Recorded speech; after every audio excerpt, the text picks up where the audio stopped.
ప్రజలారా ఆత్మతో యేసయ్యను కొలువా, ఇదే అనుకూల సమయం. రక్షణనిచ్చుట నిశ్చయం, స్వస్థత యేసయ్య వరం. రండి ప్రజలారా భక్తితో శ్రద్ధలతో ప్రభు పాదాల చేర ప్రార్థించరండి. గెత్సేమనే తోటలో నీకు స్వస్థత.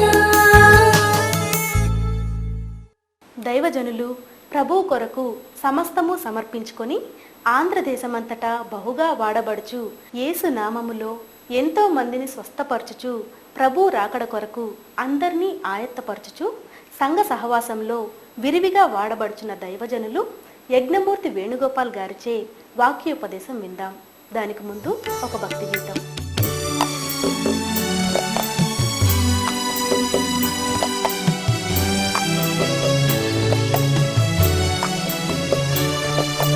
నీ జీవితంలో గమ్యంబు ఏదో ఒకసారి యోచింపవా. నీ ఆడి నీవు ప్రభు యేసు కొరకు నీ హృదయమర్పింపవా. నీ జీవితంలో గమ్యంబు ఏదో ఒకసారి యోచింపవా.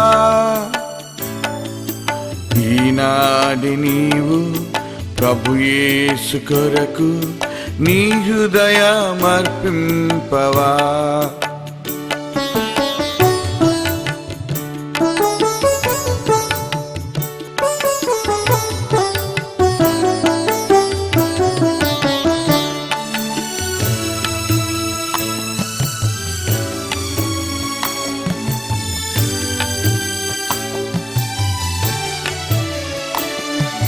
నీ తల్లి గర్భమున నుండినప్పుడే నిన్ను చూచే ప్రభు కన్నులు.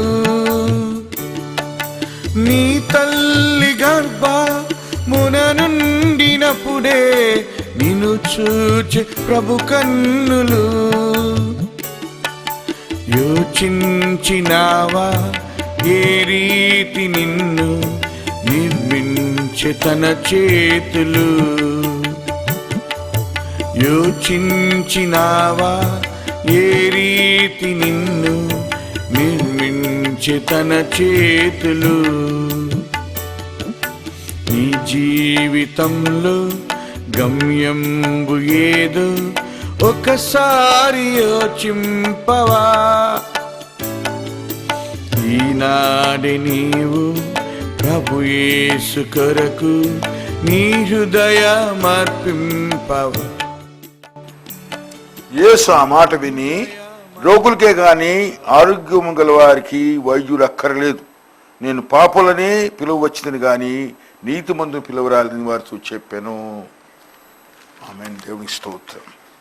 ప్రభువైన క్రీస్తు ఈ లోకములకు వచ్చింది నశించిన దాన్ని వెదికి రక్షించడానికి, కృంగిని వారిని లేవనెత్తడానికి, భంగపడిన వారిని బాగు చేయడానికి, అంధకారమును వారిని విడిపించడానికి ఈ లోకమునికి వచ్చానని చెప్పి తెలియచేస్తున్నాడు. ఎవరైతే శ్రమలో ఉన్నారో, ఎవరైతే బాధలో ఉన్నారో, ఎవరైతే వేదనలో ఉన్నారో, ఎవరైతే ఇబ్బందుల్లో ఉన్నారో, ఇరుకుల్లో ఉన్నారో, అసమాధానంలో అస్వస్థలో ఉన్నారో, భూతపీడులు, అటువంటి వారి కొరకే యేసు ఈ లోకమునికి వచ్చాడు, మంచి వారి కొరకు రాలేదు. ఆయన ఒక మాట అన్నాడు, వైద్యులు ఎవరి కొరకు? రోగుల కొరకే. కాబట్టి ఆయన నశించిన వారి కొరకే వచ్చాడు, మంచి వారి కొరకు రాలేదు. దేవుని బిడ్డలారా, యేసుక్రీస్తు యొక్క రాకడ ఎంత ఆశ్చర్యకరమైందో, ఎంత అద్భుతకరమైందో, ఎంత ఫలభరితమైందో అర్థమవుతుంది. దేవునికి స్తోత్రం. ఒకసారి అమెరికా దేశంలో న్యూయార్క్ పట్టణంలో డాక్టర్ ముల్లర్ గారు నా వీధిలో నడిచి వెళ్తున్నారంట. ఒక కురవాడు చిరిగిపోయిన బట్టలతో ఆయన దగ్గరకు వచ్చాయా, మీ హాస్టల్లో నాకు కూడా స్థానం ఇప్పించని అడిగారంట. అతను అన్నారంట, స్థానం ఇప్పించడానికి ఏం అభ్యంతరం లేదు, కానీ నీ గురించి ఎవరైనా రికమెండ్ చేసేవారు ఎవరైనా ఉంటే చెప్పన్నారంట. ఆ కుర్రవాడు ముల్లర్ గారిని చూచి, అయ్యా నా ఈ చిరిగిన వస్త్రము దయనీయ స్థితి చాలదా మీకు నా గురించి రికమెండ్ చేయడానికి అంట. వెంటనే ముల్లర్ గారు చాలా మూవ్ అయిపోయి ఆ కుర్రవాడిని హాస్టల్లో అడ్మిట్ చేసుకున్నారంట. నిజమే, యేసయ్య దగ్గరికి మనం వస్తున్నాం. మన దయనీయ స్థితి, మన బలహీన స్థితి చాలా ఆయనకు. ఆయన పిలిచింది పాపులను, రోగులను, నశించిన వారిని, ఏ మేలు మంచి లేని వారిని, ఏ ఆదరణ ఓదార్పు లేని వారిని, ఏ అండ ఆశ్రయం లేని వారి కొరకు ఆయన లోకంలోకి వచ్చాడు. మరి మన జీవితంలో మనకి ఎవ్వరూ లేరు. నా అన్నవారు ఎవరు లేరు, నా గురించి పట్టించుకునేవారు ఎవరు లేరు, నా గురించి ఆలోచించేవారు ఎవరు లేరు. అందుకే మొదటి పేతురు పత్రిక 5:7 అంటాడు, ఆయన మీ గురించి చింతించుచున్నాడు. మన పరిస్థితుల గురించి, మన బాధ గురించి యోచన చేసేవాడు ప్రభు. కాబట్టి మనం దుఃఖపడిన అవసరం లేదు, కృంగవలసిన అవసరం లేదు. ఆయన నీ గురించి ఆలోచన చేస్తున్నాడు. ఏ విధము చేతను రక్షించమని ఆయన కోరుకుంటున్నాడు. మనం చేయవలసింది ఏంటంటే ఆయన యందు పరిపూర్ణమైన విశ్వాసం ఉంచవాలి. ఆయన ఏమైనా చేయగలడు, ఎంతైనా చేయగలడు.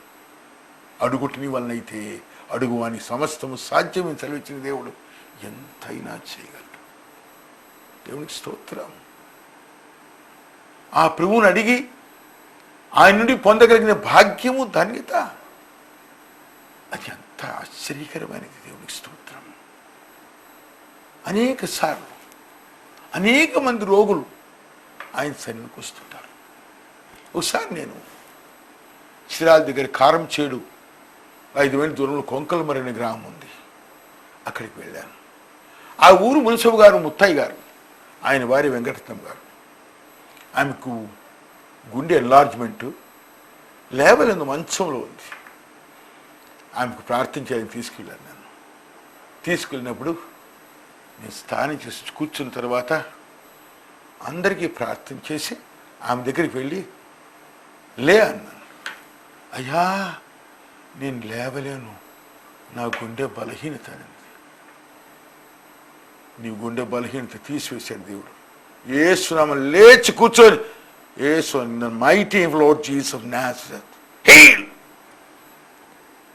ఆమె లేచి కూర్చుంది.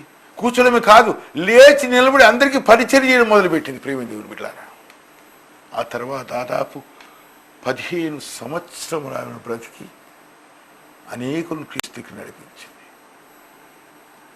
యేసయ్య బలహీనులను బాగు చేయవాడు, గుండె చెదిరిన బాగు చేయవాడు, దిగులుగా ఉన్నవాడిని బాగు చేయవాడు. దేవునికి స్తోత్రం. నాకెవరున్నారు? ఎవరు లేకపోయినా నీకు తోడుగా ఉన్నాడు. నేను పిలిచిన వాడు నమ్మకస్తుడు. దేవునికి స్తోత్రం. ఆ ప్రభు ఎంతైనా నిన్ను ఆదుకొని ఆదరించేవాడు. రోగులైన వారు దిగులు పడిన అవసరం లేదు. ఆ హాస్పిటల్స్ తిరిగి వారి గురించి ప్రార్థన చేసేటప్పుడు ఇదే నేను వారికి చెప్పే. ఒకసారి నేను చింతామణిలో హాస్పిటల్కి వెళ్ళాను. హాస్పిటల్ పక్కన ఒక గుడిసెలుగా ముసలి తల్లి ఉంది. ఆమె తన దయనీయ స్థితి చెప్తుంది. అయ్యా, ఒకప్పుడు నేను యవన దిశలో బాగుండేదాన్ని. నా పనిబడిన యవన దిశలో చనిపోయాడు. ఆయన చనిపోయి నేను గర్భవతిని. ఆయన చనిపోయిన తర్వాత నేను బిడ్డను ప్రసవించాను. ఈ హాస్పిటల్లోనే పరిచయం చేస్తూ పనులు చేస్తూ ఉండేదాన్ని. వారు ఆ బిడ్డని తీసేసుకొని మేము పెంచుతామన్నారు, ఇచ్చాను. ఆ బిడ్డ అక్కడ చదువుకుంది, వృద్ధులకు వచ్చింది, ఎస్ఎస్ఎల్సి పాస్ అయింది. ఆ బిడ్డకు వాళ్ళు డ్యాన్స్, మ్యూజిక్ నేర్పించారు. మంచి ప్రావీణ్యం సంపాదించిన తర్వాత ఆ బిడ్డ అనేకలతో సొసైటీలు తిరగడం మొదలుపెట్టింది. నేను అన్నమ్మా, నువ్వు అలా తిరగడం వీలేదంటే ఆ బిడ్డ నన్ను తిరస్కరించి వెళ్ళిపోయింది. వెళ్ళిపోయిన బిడ్డ గురించి ప్రార్థన చేస్తున్నానయ్యా. కొంతకాలానికి ఒకరోజు మధ్యాహ్నం నేను ఇంట్లో మూలలో మోకరించి ప్రార్థన చేస్తుండగా అమ్మా అని పిలుపు వినపడింది. వెళ్ళి చూచాను, బయట నా బిడ్డ పాకెట్ నిలబడింది. నన్ను తాకత్తమ్మా అంటుంది. ఎందుకంటే నేను కుష్ఠరోగినట్టుంది. అదేమిటి తల్లి, అమ్మ నీ మాట వినలేదు, నేను వెళ్ళిపోయాను, కుష్ఠ వచ్చింది నాకు. ఆ బిడ్డకు పరిచర్య చేశాను ఆఖరి వరకు. కానీ నాకున్న సంతోషం ఏమిటే, ఆ బిడ్డ కుష్ఠరోగి అయినా చనిపోయి మారి ప్రభువులోనికి ప్రభువుని అంగీకరించింది. ప్రేమ దేవుని పిల్లారా, నువ్వు ఎటువంటి వాడవైనా, ఏ స్థితిలో ఉన్నా ప్రభువు నిన్ను ప్రేమిస్తున్నాడు. ఆయన రోగుల కొరకే లోకంలోకి వచ్చింది, మంచి వారి కొరకు రాలేదు. కుష్ఠరోగి సీమోను కేక వేయగా సీమోను కేక విని వచ్చి కేకను బాగు చేసిన దేవుడు నిన్ను నన్ను బాగు చేస్తాడు. నిన్ను నన్ను విడిచిపెట్టాడు. మనం కృంగవలసిన అవసరం లేదు. ప్రభు అంటున్నాడు, సోలిపోవద్దు మనస్సా, సోలిపోవద్దు. నిన్ను కని పిలిచిన దేవుడు నిన్ను విడిచిపెట్టడు. దేవుడి స్తోత్రం. భర్తిమై కేక విని భర్తిమైన బాగు చేసిన దేవుడు నిన్ను బాగు చేస్తాడు, నిన్ను ఆశీర్వదిస్తాడు. ఎటువంటి శ్రమలో ఉన్నా, కుష్ఠరోగం కాదు, పక్షవాతం రోగం కాదు, ఎటువంటి శ్రమలో ఉన్నా, యేసు ప్రభు లోకములో ఉన్నప్పుడు బాప్తిసం ఇచ్చి యోహాను గారు ఆయన యొద్దకు తన శిష్యుని పంపించి, నీవేనా మేము ఎదురు చూస్తున్నాం ఎస్ఐ, వేరే కొరకు ఎదురు చూడవలన అన్నప్పుడు ప్రభు ఒక మాట అంటున్నాడు, వెళ్ళి ఆ యోహాను గారికి చెప్పండి, కుష్ఠరోగులు స్వస్థపడుతున్నారు, గుడ్డివారు చూపు పొందుతున్నారు, కుంటివారు నడుస్తున్నారు, పక్షవాత రోగులు బాగుపడుతున్నారు, బీదలకు సువార్త ప్రకటించబడుతున్నది. గొప్ప దేవుడు. ఆయన నిన్ను విడిచిపెట్టడు. ఆయన యువతకు వచ్చి వాడిని ఎంత మాత్రమో త్రోసివేయడు. అటువంటి ప్రభువు మనతో ఉన్నాడు, పిలుస్తున్నాడు. దేవునికి స్తోత్రం. గుడ్డివాడిని పిలుస్తున్నాడు, కుంటివాడిని పిలుస్తున్నాడు, పక్షవాగుని పిలుస్తున్నాడు. ఎటువంటి వారినైనా. పొనికల్లో ఒక యవనస్తున్నాడు, మూగవాడు, పుట్టుకతో మూగవాడు.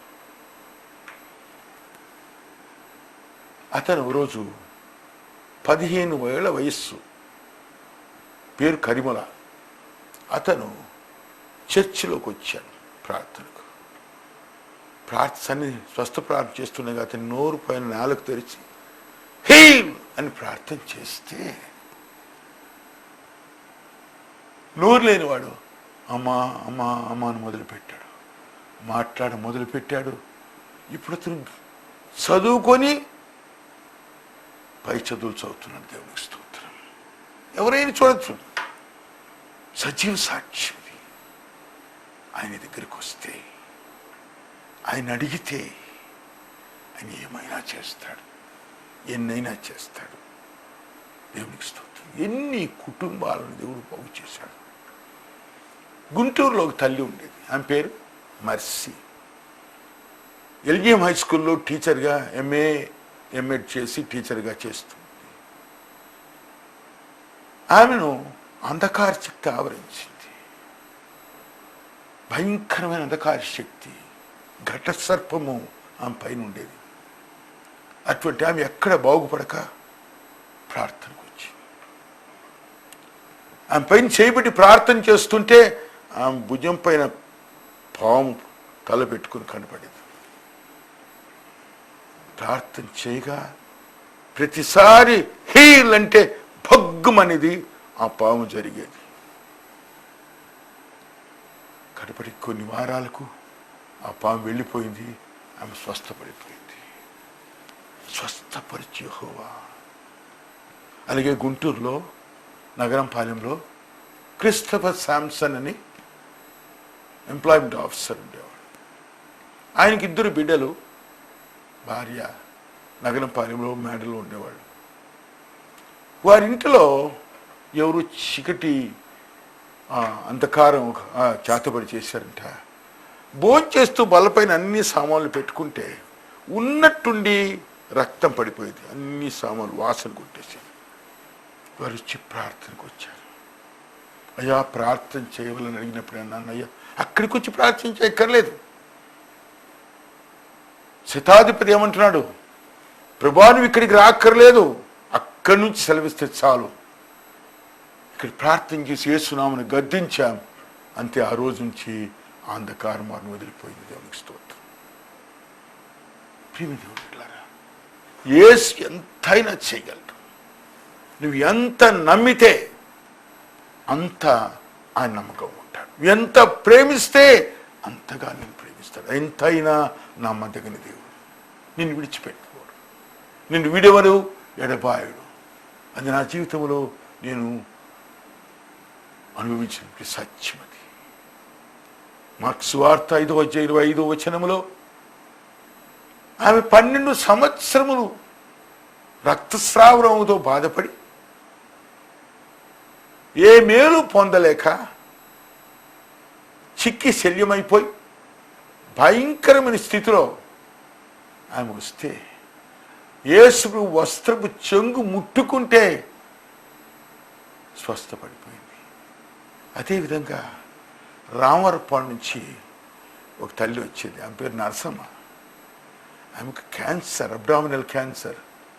ఆ క్యాన్సర్తో వస్తే ఆమె కూర్చుంటే ఆ స్థలమంతా రక్తం అయిపోయేది. రోజు ఆమె దగ్గరికి వచ్చి ప్రార్థన చేసి చేపెట్టిన యేసునామమును స్వస్థపడమని కేక వేసినప్పుడు ఆమె వణికింది, పడిపోయింది, లేచి ఇంటికి వెళ్ళిపోయింది. ఆనాడుతో ఆమె క్యాన్సర్ పోయింది, బాగైపోయింది. మరొక సహోదరు ఉంది, ఆమె పేరు బీబమ్మ. క్రైస్తవురాలైంది. ఆమె పేరు అబిగయల్. ఆమె క్యాన్సర్, అబ్డామినల్ క్యాన్సర్ వచ్చింది. చాలా బాధపడుతుండేది, చాలా చెప్పేది, ఏడ్చేది. ఓ రోజు ఆదివారం నాడు 11 గంటలకు చర్చి రాకుండా 1 గంటకు వచ్చింది. చర్చ్ అయిపోయిన తర్వాత వస్తే, ఏమమ్మా ఇప్పుడు వచ్చావు, చర్చ్ అయిపోయిందంటే అని ఏడ్చిన. ఆ సమాచారం నీకేం తెలుసాయా నా బాధ? జాలిపడి, ఎందుకు జాలి, కన్నీరు వచ్చింది. ఆమె చేయబెట్టి యేసునామమును స్వస్థపడి హీల్ అని. మరుసటి రోజు ఆమె బాత్రూంలోకి వెళ్తే ఇంతలా గడ్డ పడిపోయింది. ప్రియమైన దేవుని బిడ్డలారా, ఆ రోజు నుంచి ఆమె క్యాన్సర్ లేదు. ఈ రోజు వరకు సజీవ లెక్కలో ఉంది. ఆయన రోగుల కొరకు పరమ వైద్యుడు, నశించిన దానిని వెతికి రక్షించడానికి వచ్చిన దేవుడు. ఎటువంటి రోగమైనా, ఎటువంటి జబ్బు అయినా, ఎటువంటి బలహీనత అయినా, ఎటువంటి చిక్కైనా, ఎటువంటి చింత అయినా తీసివేయగలదు దేవుడు. నా నామం పేట మీరు నన్నేమడిగినా చేస్తానని సెలవిచ్చిన దేవుడు నన్ను పిలుస్తున్నాడు.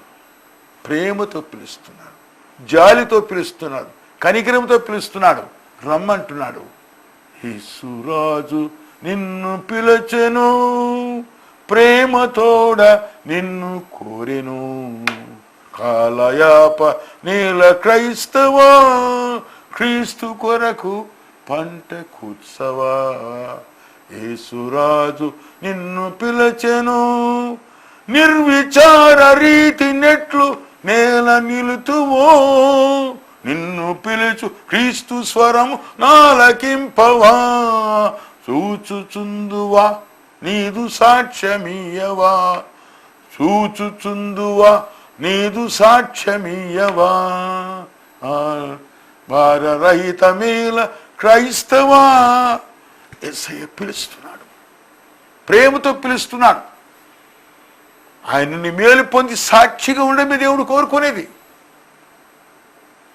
ఆయన నుండి ఏ విధమైన ప్రతిఫలము కోరటం లేదు, కానీ నువ్వు పొందిన మేలుకు సాక్షిగా ఉండు. నీ సాక్ష్యం అనేకులు ఆయన సన్నిధిలో రావాలా. మరొకరు ఆయన దగ్గరకు వచ్చి ఆయన ఒప్పుకోవాలా. నశించిన వారిని వెతికి రక్షించుటే దేవుని యొక్క పని. ఆ పని కొరకే దేవుడు ఈ లోకంలోకి వచ్చాడు. ఇది నా గొర్రె పిల్లని వెతుకుతున్న దేవుడు. ఆ తప్పిపోయిన గొర్రె పిల్లవు నువ్వు, నేనే. ఈ ఉదయకాలం దేవుడు మనం పిలుస్తున్నాడు. ఆయన దగ్గరకు వస్తే నీ ఎటువంటి సమస్య అయినా ఆయన తీర్చివేయడానికి సిద్ధంగా ఉన్నాడు. ఆలసించద్దు, ఆలోచన చేయొద్దు, త్వరపడి ఆయన దగ్గరికి రా. దేవుడు తప్పక నీకు మేలు చేస్తాడు. దేవునికి స్తోత్రం. ఆయన నిన్ను ప్రేమిస్తున్నాడు కాబట్టే, because he loves you so much, ఆయన నిన్ను పిలుస్తున్నాడు. ఆయన మనం పిలిచి ఏర్పాటు, నేను నిన్ను పిలిచాను, నీవు నన్ను ఏర్పాటు చేసుకోలేదు కానీ నేను నిన్ను ఏర్పాటు చేసుకుని ప్రభువు చెప్తున్నాడు. ఆయన మనల్ని పిలుస్తున్నాడు. దేవునికి స్తోత్రం. భర్తిమయని దేవుడు భర్తిమయా లేచి రమ్మని పిలిచాడు. లేచి భర్తిమయ్య రాగానే అతన్ని ముట్టి స్వస్థపరిచాడు. యేసయ్య నిన్ను పిలుస్తున్నాడు. ఆయన దగ్గరికి వచ్చావా? ఆయన ఒప్పుకున్నావా? ఆయన ప్రభువాని పిలుచు. ఆయన దగ్గరకు వచ్చినాడు ఎవడు రిక్తహస్తంతో వెళ్ళడు. నా దగ్గరకు వచ్చి ఎంత మాత్రము త్రోసివేయని సెలవిచ్చిన దేవుడు. ఆయన తప్పక నీకు నెరవేర్పించి నడిపిస్తాడు. దేవునికి స్తోత్రం. ఆయన దగ్గర అన్ని దీవెన పొందు, స్వస్థ పొందు. దేవుడు నిన్ను, నీ కుటుంబ సమస్యలు తీర్చి నిన్ను ఆదరిస్తాడు. ప్రార్థన చేసుకుందాం. ప్రియ ప్రభువా, రక్షకానికి వేలాది స్తోత్రములు చెల్లిస్తున్నాను. నాయనా, నువ్వు ఎంతైనా నమ్మదగిన దేవుడు అని, నువ్వు పరమ వైద్యుడని సన్నిధికి వస్తున్నాను తండ్రి. నీకు అసాధ్యమే కార్యం లేదని తెలిసి సన్నిధికి వస్తున్నాను. కనికరించండి. నీ ముఖ కాంతి వారిపైన ప్రకాశింపచేయి నాయన. వారికి కొన్ని సమస్త బంధకములు తుడిచివేయి నాయన. వారి బాధలు తీసివేయి నాయన. వారి రోగములు తీసివేయి నాయన. తండ్రి, నీకు స్తోత్రములు చెల్లిస్తున్నాను. వారి ప్రతి అవసరం తీర్చి కాపాడి వేడుకొనిచ్చున్నాను. అడుగు వాటికంటే, ఊహించు వాటికంటే అత్యధికముగా చేయని శక్తివంతులైన దేవుడవు నాయన. వారి ప్రతి సమస్యను దయచేసి మహింపొంది వేడుకొనిచ్చున్నా. ఒక్కసారి హస్తము చాచి వీళ్ళు ముట్టున్నా. తండ్రి, నీకు స్తోత్రం. స్వస్థపరచమని వేడుకొనిచ్చున్నా. Heal them, Jesus. Answer their every prayer. Bless this thy children. Live and to glorify thy name. We ask and believe in the mighty name of Lord Jesus of Nazareth. Amen. ప్రభు యేసు నిన్ను సంధించునట్టి సమయంబు ఈనాడెగా. ప్రభు యేసు నిన్ను సంధించునట్టి సమయంబు ఈనాడెగా. ఈ చోట నుండి ప్రభు యేసు లేక పోకుమో సోదరా. ఈ చోట నుండి ప్రభు యేసు లేక పోకుమో సోదరి. నీ జీవితంలో గమ్యంబు ఏదో ఒకసారి యోచింపవా. ఈనాడి నీవు ప్రభు యేసు కొరకు నీ హృదయ మర్పింపవా. నీ హృదయ మర్పింపవా. నీ హృదయ మర్పింపవా.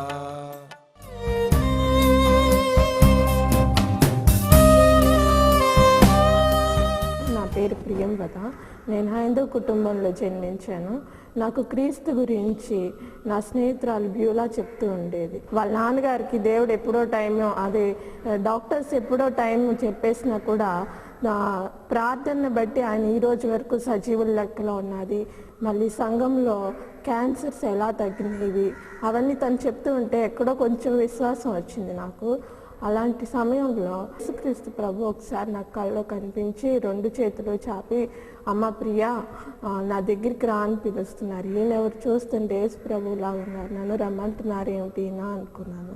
అప్పుడు ఆ రోజంతా మనసు అంతా నేను కూడా చర్చికి వెళ్ళాలి, అసలు నేను తెలుసుకోవాలి అన్న ఆశ నాకు కలిగింది. కానీ అప్పుడు నేను దేవుణ్ణి అంగీకరించలేదు. నేను వెళ్ళకూడదు, నేను వెళ్ళి వాళ్ళలో ఉండేది ఏంటి అని ఉండిపోయాను. కానీ నా కాళ్ళకి ఒక సోరియాసిస్ అనే ఒక వ్యాధి ఉండటంతో నేను అది నా ఫ్రెండ్కి ఎప్పుడు నేను చెప్పలా నాకు పలానాది ఉంది అని. అది తీవ్రంగా పెరిగిపోయి అసలు నొప్పి భరించలేని స్టేజ్ వచ్చినప్పుడు నేను అనుకున్నాను, యేసయ్యా నా ఫ్రెండ్ బ్యూలా చెప్పింది వాళ్ళకి అన్ని స్వస్థతలు వచ్చినాయి అని చెప్పి, నీ చిత్తమైతే నాకు నొప్పి ఇప్పుడు తగ్గించు, మచ్చలు స్లోగా తగ్గినా పర్వాలేదు అనుకున్నానండి. అయితే ఆ అనుకున్న సెకండ్లో వెంటనే నాకు ఒక క్షణం లోపలే దేవుడు నాకు ఆ నొప్పిని తగ్గించారు. ఆ సమయంలో ఇంక నేను నా రక్షకుడిగా, నా దేవునిగా నేను క్రీస్తుని అంగీకరించడం జరిగింది. అప్పటి నుంచి నేను గెత్సెమనేకి తనతో పాటు రావటం అదంతా జరిగినప్పుడు 3 నెలల తర్వాత నేను బాప్తిజం తీసుకున్నా. బాప్తిజం తీసుకున్నాక శోధన వస్తుందని చెప్పారు. అయినా కూడా నేను సిద్ధపడి తీసుకున్నప్పుడు ఆ కాలు ఇంకా విపరీతంగా పెరిగిపోయింది. నడవడానికి కూడా లేక మోకాలతో నడిచి బాత్రూమ్కి వెళ్ళటం కానీ అలా నా పనులు చేసుకుంటూ ఉండేదాన్ని. అలాంటి సమయంలో నేను తాతగారి దగ్గరికి, అంటే మా ఆత్మీయ తండ్రి దగ్గరికి వచ్చి నేను ఆ కాలు చూపించి బాధపడి ప్రార్థన చేయమన్నప్పుడు ఆయన నా కాలుని తన అరచేతులతోటి పట్టుకుని చెప్పారు, నేను ఇది ఛాలెంజ్గా తీసుకుని ప్రార్థన చేస్తానమ్మా అని చెప్పారు. దేవునికి స్తోత్రం. ఆయన చేసిన ప్రార్థనని బట్టి నాకు దేవుడు స్వస్థత ఇచ్చారు. ఇప్పుడు ఆ మచ్చలు లేకుండా కూడా నాకు పూర్తిగా తగ్గిపోయినాయి. దేవునికి స్తోత్రము. అందరికీ నా ఉంది. మా address brother Y Venugopal, Gethsemane prayer fellowship, 57-13-8 church street, Patamata, Vijayawada 520010. మా address brother Y Venugopal, Gethsemane prayer fellowship, 57-13-8 church street, Patamata, Vijayawada 520010.